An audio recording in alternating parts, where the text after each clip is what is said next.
Ya tolong Tuhannya A'udzubillahiminasyaitonirrajim. Bismillahirrahmanirrahim. Assalamualaikum warahmatullahi wabarakatuh.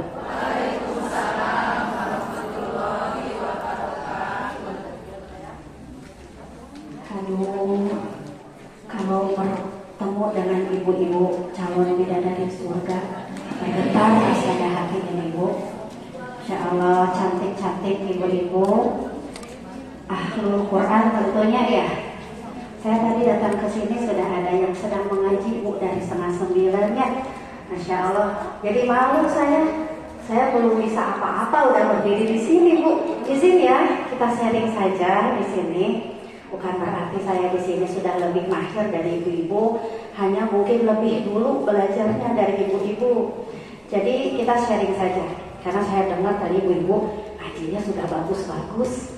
Tapi Masya Allah ya, kita kepada yang baru datang, yang tidak mengikuti tadi pagi pasir, insya Allah sekarang kita belajar ya.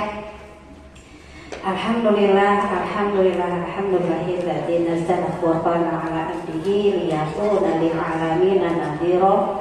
Wassalatu wassalamu 'ala nabiyyina wa sayyidina wa qudratuna Muhammadun wa 'ala alihi wa ashabihi ajma'in. Allahumma shalli 'ala sayyidina Muhammad wa 'ala ali sayyidina Muhammad alladzi qala nabiyya ba'dah. Rabbi shrah li sadri wa yassir li amri wahlul 'uqdatam min lisani yafqahu qawli. Rabbi zidni 'ilma warzuqni fahma bi rahmatika ya arhamar rahimin. Puji dan syukur kita panjatkan kehadirat Allah Subhanahu wa taala, yang mana Allah telah menurunkan Al-Qur'an kepada Nabi kita, melalui Nabi kita lewat malaikat Jibril ya. Ibu betul tidak? Koreksi yang jika saya salah. Yang mana pada kesempatan hari ini Allah telah melimpahkan betapa banyak nikmat-nikmat yang diberikan kepada kita, khususnya yang ada di sini. Dan kalau boleh memilih mah ya Bu ya, mendingan bobo leleson Bu nonton TV nyawa HP, nikmat pisannya, dibanding ngaos mah kedah ngingkik, kedah lundutan. Ya Masya Allah Bu, ternyata banyak sekali Bu di luar sana yang belum mendapatkan hidayah dari Allah. Hidayah bayan itu apa? Hidayah bayan itu adalah hidayah yang Allah berikan, yaitu Al-Quran sebagai pedoman kita. Tidak semua orang, tidak semua umat, tidak semua hamba Allah mendapatkan itu. Salah satunya kita semua di sini mendapatkan hidayah bayan dari Allah Subhanahu wa taala, yaitu insya Allah 1 jam ke depan kita akan membersamai Al-Quran. Insya Allah ya Bu ya. Salawat tergiring salam semoga dapat terlimpah curahkan kepada junjungan kita Habibana wa Nabiyana baginda Muhammad sallallahu alaihi wasallam. Tak lupa kepada keluarganya, kepada sahabat-sahabatnya, kepada istri-istrinya, hingga sampailah kepada kita selaku umatnya. Insya Allah kita akan mengikuti tuntunannya hingga akhir zaman. Sehingga apa ibu-ibu, sehingga kita akan mendapatkan cahayanya Rasulullah. Berdesak-desakan Bu ya kita mencari cahaya, mau dongkapnya lihat cahayanya. Santai kita mah ya, ketika pada saat yaumil hisab itu kita berjuang untuk mencarikan syafaat itu, ketika ibu-ibu mengikuti tuntunan Rasulullah SAW, maka cahaya itu datang dengan sendirinya ibu-ibu. Insya Allah, amin ya Allah ya Rabbal alamin. A'udzu billahi minasyaitonir rajim. Warattilil Qur'ana tartila. Zayyinul Qur'ana bi aswatikum wal akhdhu bit tawhid khatmul lazim. Malam yusahihil Qur'an asif li'annahu bihi ilahun anzala wa hadza minhu ilaina wassalam. Ibu-ibu rahimahumullah, yang tadi saya bacakan apa Bu? Warattilil Qur'an tartila. Bacaan apa Bu? Bacaan Al-Quran. Yang bawahnya saya bacakan apa tadi Bu? Man lam yusahhihil Qur'ana asim. Itu bacaan apa? Hadis ya? Bacaan hadis. Ada perbedaan ketika membaca Al-Quran dengan hadis? Ada ya Bu ya? Kenapa saya tidak baca malam yusahhihil Qur'ana? Malam, tapi saya baca manlam. Nah, ketika saya tidak menerapkan ilmu tajwid di dalamnya, berarti saya sedang membaca hadis, gitu ya Bu ya. Kalau saya membaca dengan fasih, Qaratil Qur'an tartila, itu pertanda bahwa saya sedang membacakan ayat-ayat kalamullah, ya, ayat Quran. Jadi perbedaannya itu Bu, ada di awal surat. Ketika kita membaca ada doa-doa perlindungan, a'udzubillahi samil alim minasyaitonir rajim, kemudian a'udzu bikalimatillahi tammati min kulli syaitani wa hamma wa min kulli ainin lamah. Kenapa tidak ainin lamah gitu ya, tapi ainin lamah. A'udzubillahi wa qudratihi min syarri ma azidu wa uhadis. Ketika saya baca itu berarti saya sedang mengutip doa bukan dari Al-Qur'an gitu ya, tapi dari min syarri, bukan harusnya gitu ya. Kalau sudah fasih Al-Qur'an, sudah fasih min syarri begitu ya. Tapi ketika saya membaca doa itu saya baca min syarri gitu ya. Karena apa? Karena saya sedang membedakan antara sedang membaca kutipan Al-Quran dan doa yang dikutip dari hadis gitu ya kira-kira. Ibu-ibu, pagi hari ini insya Allah dalam kondisi tidak kekurangan sesuatu apapun.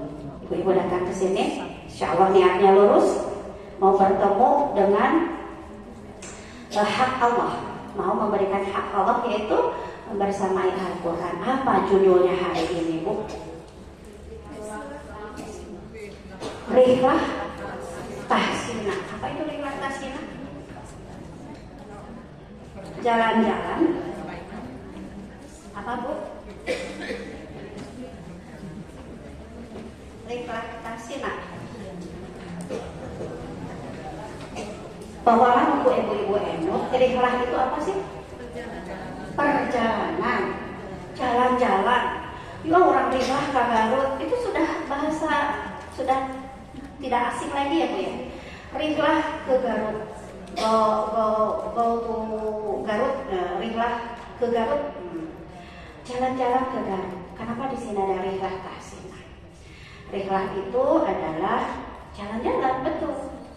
Jalan-jalan, tahsinnya adalah iya, tahsin itu membaikan, perbaikan, membaikan bacaan tilawah kita, gitu ya. Jadi boleh nggak kalau kita jalan-jalannya dalam rangka perbaikan, memperindah bacaan kita, sabari kita mendekatkan diri kepada Allah Subhanahu wa Ta'ala. Itu artinya rihlah tahsinah. Kenapa saya kasih judul rihlah tahsinah? Begini ibu-ibu. Ibu-ibu tuh paling takut kalau belajar Quran ya. Ya orang tahsin ke anu supaya abi musian di petel. Ibu terang bahasa di petel. Saya juga baru tahu. Dipecat ini ya. Siun dipecat. Saya Bu ya, waktu pertama kali mengadakan ibu-ibu ngaji 12 orang tuh. 12 orang tuh mereka itu pada nggak mau lagi ngaji Bu. Karena ngajinya dengan saya satu-satu. Akhirnya nggak mau karena dipetel katanya gitu, saurang-saurang. Saya bingung mau bagaimana mengajarkannya. Sementara kan kalau begini tuh taklim ya Bu ya. Kalau taklim itu biasanya nih Bu ya di lingkungan saya barho, kadang-kadang cingho Bu. Tapi ya Masya Allah segini juga sudah uyuhan ya Bu ya. Bisa hadir di sini. Tapi insya Allah dengan saya tenang saja, tidak serius gitu, tidak tegang. Ternyata betul Bu, saya itu kalau katanya kayak orang judes gitu, gak mau belajar sama Teh Maya. Kenapa? Ningali wajah gini, bete gitu. Padahal ibu-ibu Masya Allah, seizin Allah ya, yang 12 orang tadi beranak Bu. Jadi sekarang kurang lebih 105 orang itu yang belajar tahsin. Adakah Bu yang tegang? Gak ada Bu. Ketawa-ketawa semuanya, tapi dibikin seru. Nah insya Allah, karena pengalaman saya ibu-ibu yang usianya sudah senior ya, sudah senior, berarti umurnya sudah lebih senior lagi dari saya, biasanya nggak mau belajar hukum IFA adalah bla bla bla bla, liur pokoknya mah enggak liur gitu mah. Rek naon urang mah geus sekolah tuh kudu dialalajar kitu teh mah nu penting mah panjang pondok, panjang pondok aja, panjang ya pondok. Ibu teh tanpa mengetahui yang pondok teh naon, yang panjang teh naon. Pokoknya mah nu panjang we. Padahal sesungguhnya di dalam kaidah Al-Quran, belajar memperbaiki bacaan Al-Quran sebagaimana bacaan yang Rasulullah SAW bersama sahabatnya, bukan sahabatnya, tapi radhiyallahu anhu, cara mengeluarkan makhraj, ya, mengeluarkan huruf dari makhrajnya serta memberikan sifat-sifatnya, itu teh wajib dipelajari, Bu. Apalagi kalau untuk prakteknya seperti tadi mah atau harus prakteknya ya. Saya tunggu di sini. Saya juga pengen ilmu, mau ngintip ilmunya, pengen mudah-mudahan saya dapat oleh-oleh ke Cimahi, pengen dipraktekin, Bu. Kenapa disebut ini? Kenapa ada milgur? Enggak, milguriyatina, pengen milguriyatina. Sudah ada kaidah sebetulnya. Ya, tadi ibu yang masih yang tadi belajar pagi-pagi ada?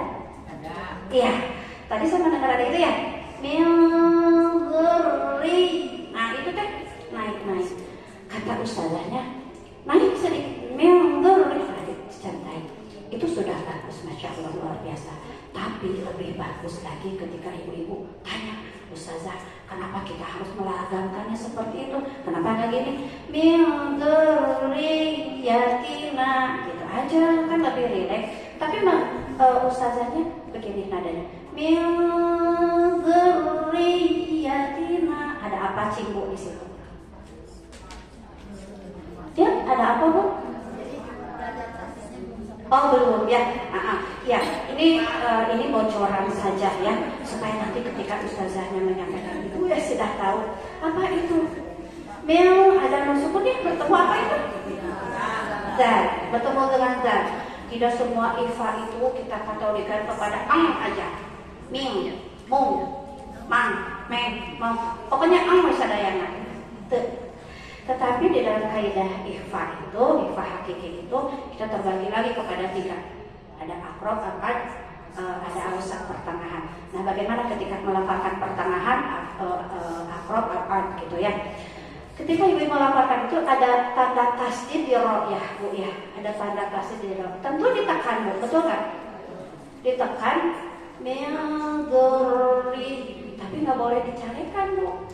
Duri jadina. Nah, gitu kan kebanyakan ibu-ibu teh karena ditekan, ditasdidkan, maka dicarikan cina. Milguri jadina. Nah, padahal bukan itu, Bu. Ada kaidah di sana. Namanya kaidah nabar. Nabar itu ketika ya bertasdid diawali dengan harokat kasroh. Seperti di mana paling mudah, paling sederhana di dalam Fatihah. Apa itu? Iyyaka na'budu wa Ibu jangan iyyaka na'budu wa iyyaka nasta'in. Ditarik dulu seperti iyyaka na'budu wa iyyaka nasta'in. Jadi naik sedikit seperti yang tadi diucapkan. Dzurri-nya tidak naik. Dzurri baru ke ya-nya baru naik. Nah, di sana itu ustazah bukan semata-mata memberi contoh yang bunyi saja, tetapi beliau mempunyai catatan-catatan kaidah yang mungkin belum disampaikan kepada ibu-ibu. Ya, tadi satu aja itu contohnya. Baik, kita sengaja saya berikan lembaran tadi, Ibu, biar ngajinya nggak monoton, gitu ya. Di pesantren di pesantren lansia, Ibu, ada sekolah lansia, Bu ya. Ada yang sekolah lansia nggak? Di sekolah lansia itu pelajarannya itu nggak ada yang kayak gini. Bagaimana cara membaca iklan ketika ada hukum, sukun atau tanwin bertemu dengan takdirun, pasti. Tapi mereka tuh ketika ada acara besok jadwalnya adalah nyanyi-nyanyi di bawah. Bu, dangdut masuk semua bu, tapi giliran tahsin cari jamu. Nah, pertanda apa? Sudah nggak masuk ke ibu-ibu lansia, iya. Nah, maka kenapa saya bawa kertas lembar ini, walaupun sangat urgent ya Bu ya, di sebelah kiri ada tulisan itu karena ngeprintnya terburu-buru, saya malam-malam keburu ada agenda, pulang malam akhirnya print apa adanya. Baik, kita mau memperkenalkan dulu tentang kenapa ibu-ibu harus memperbaiki bacaan Al-Qur'annya, ya.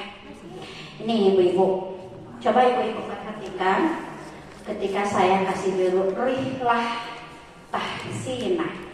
Di sini ada ro berharokat. Ro berharokat apa Bu? Kalau rihlah itu kasroh. Ada yang tidak tahu kasroh? JR.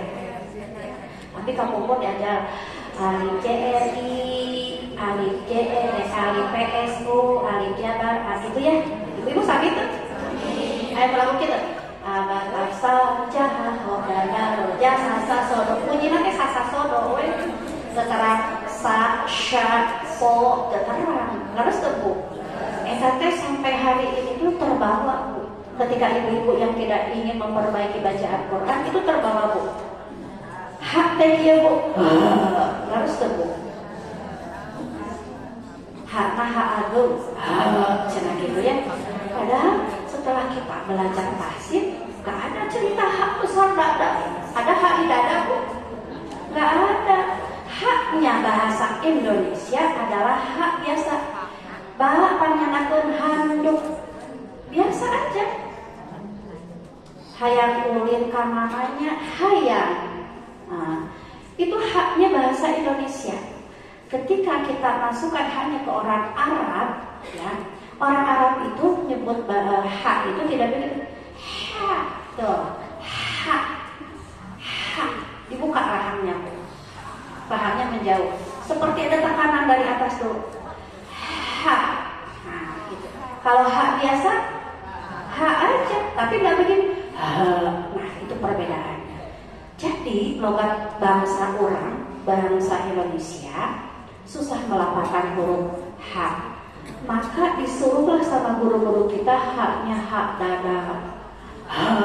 Dia bisa membedakan karena antara hak dengan hak itu tidak ada bedanya, gitu. Seperti itu ya. Setelah kita mengetahui ilmu tahsin, maka ibu-ibu semuanya harus bisa membedakan, gitu ya. Di sini ada ro berharokat kasroh, kemudian ada hak sukun, kemudian ada lam berharokat fathah, dan di situ ada tak. Taknya bukan tak tanis, tapi tak marbutoh. Tak marbutoh itu apa? Ketika dia disukun berubah bunyi menjadi ha, gitu ya. Nah, ini asal katanya sebetulnya dari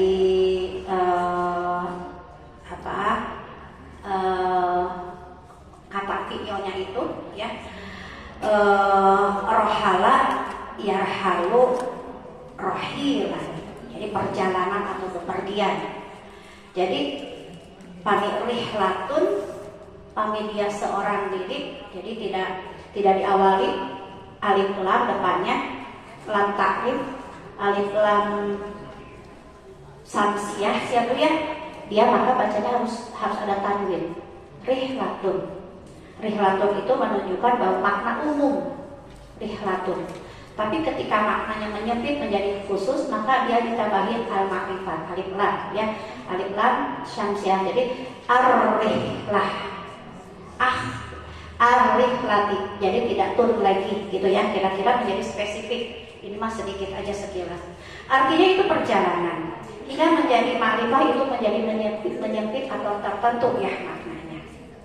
Nah, ibu-ibu rahimahumullah, di sini bagaimana supaya kita memaknai arti rihlah tahsinah ini. Jadi saya namai majelis tahsin saya adalah rihlah tahsinah, Bu. Kenapa?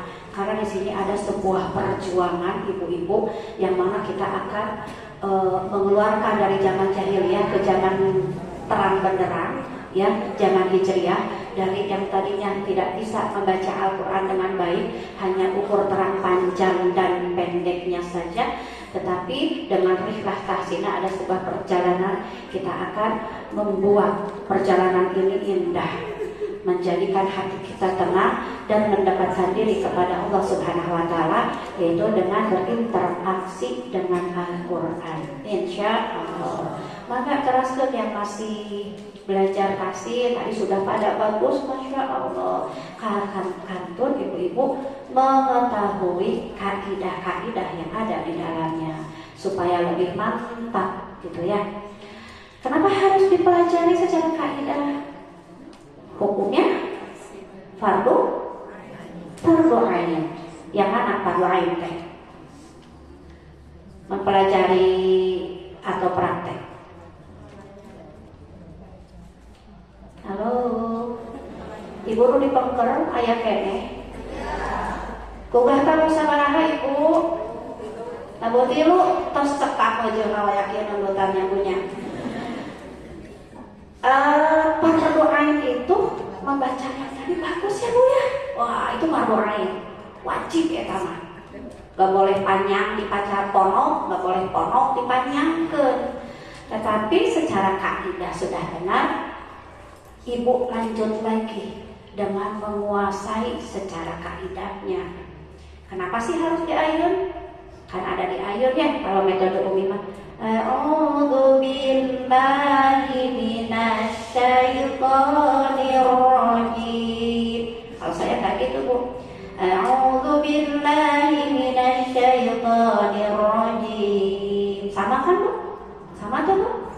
Nggak ada cerita Tobi gini. A'udzu billahi panjang teh ibu jadi kieu. Lahi minas patuhuan. Ingatkeun satu ieu kita ya. Ulah diantosan Bu ibu mah naos nyari a'udzu billahi minasyaitonir rajim. Panjangnya hanya di ayat. Nanti kita belajar di sana ya. Kemudian ada kaidah yang harus dipelajari. Fardunya fardu kifayah. Ada salah satu di antara pengajian kita 100 orang ini tidak tahu semuanya kaidahnya, maka berdosa semuanya. Ayah Bu, jagokeun Bu, biayaan Bu, salah satu orang suruh belajar supaya apa? Supaya menggugurkan dosa semua yang ada di sini. Satu orang yang mempelajari akan menyelamatkan 100 orang yang tidak bisa membaca secara kaidah, gitu ya. Maka ada fardu kifayah. Jadi ibu-ibu nggak usah walaupun tadarus pawuru-puru ketika tidak ada gurunya, nggak bisa. Pawuru-puru yuk, gitu. Ketika tidak ada gurunya nggak bisa, tetap saja berdosa. Tapi ada salah satu di situ yang mumpuni, yang mahir, maka insya Allah aman semuanya. Itu ya, fardu ain dan fardu kifayah. Yang mana yang fardu kifayah? Nih, tempat keluarnya huruf hamzah dan ha di mana? Pangkal tenggorokan naik sedikit. Yang keluarnya apa? Ain dan ha. Yang tengah tenggorokan naik lagi sedikit, jadi tempat keluarnya ghin dan kha. Kha teh tepedake Bu. Nah gitu. Caranya gini, ibu-ibu kalau mau belajar kha, tinggal tanya ke suaminya, Pak, wangi adi kerek tuh? Oh, mama mau digandeng kerek. Tanya kha Pak. Habis jadi ajar kita gitu, sanis gitu Bu. Kho biasa kho aja, ghair. Bedanya ghair dengan kho itu, kho memang kotor, ghair agak lembut, ada bersih gitu ya. Jadi bukan gini, Wartakhoda, nggak gitu juga, ya itu namanya israf. Israf itu berlebihan. Jadi khawnya kok gitu.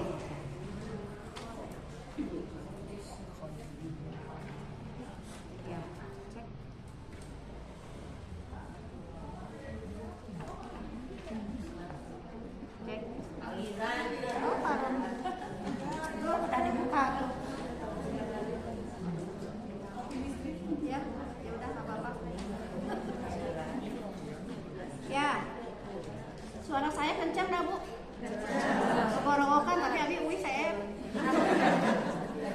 Kenapa ibu-ibu harus rihlah tahsinah? Kenapa kita harus belajar tahsin?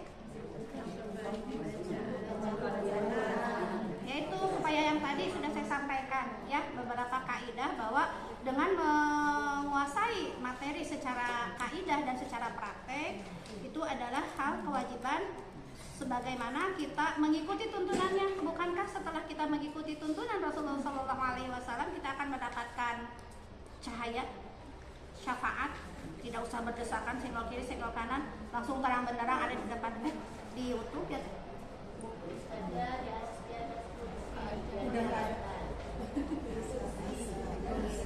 Di atas